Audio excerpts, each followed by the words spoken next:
I've been an Ernest Hemingway aficionado since my early teens. Like many others, I believe Hemingway is the greatest and most influential writer of the 20th century.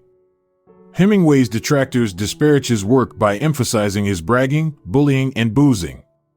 Although Colonel David Bruce of the OSS and Colonel Buck Lanham attested to Hemingway's bravery and active participation in combat during World War II, his critics like to zero in on his time as a World War II combat correspondent and brand him as a coward, a liar, and a fake journalist. But the worst accusation against him, in my view, is that Hemingway was a Soviet spy. According to Soviet and American records, Hemingway was recruited by the Soviet NKVD, the predecessor of the KGB, in December 1940. Did he commit the crime of espionage? I asked Nicholas Reynolds, the author of Writer, Sailor, Soldier, Spy, Ernest Hemingway's Secret Adventures, 1935 to 1961. I'd say no, Mr. Reynolds replied. The American espionage statutes are loosely written and he did not violate those. He did arguably violate something called the Foreign Agent Registration Act. If you're an agent of a foreign government, you have to register.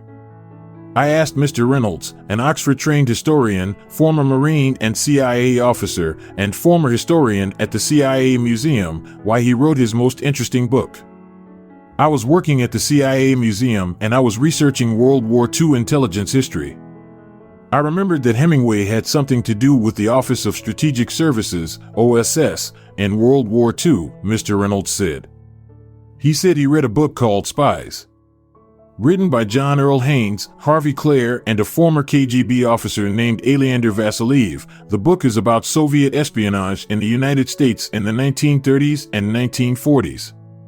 Mr. Reynolds discovered a chapter on Hemingway that revealed Hemingway had been recruited by the NKVD. That upset me a little bit as a lifelong Hemingway fan and a CIA employee. Hemingway always stood for his own brand of rugged Americanism, Mr. Reynolds said. Rugged Americanism doesn't usually include spying for the Soviets. Mr. Reynolds did more research on his own, writing a journal article and later the book. In the 1930s, Mr. Reynolds said, the NKVD viewed Hemingway as much as a journalist as a novelist, and journalists were high on the NKVD list.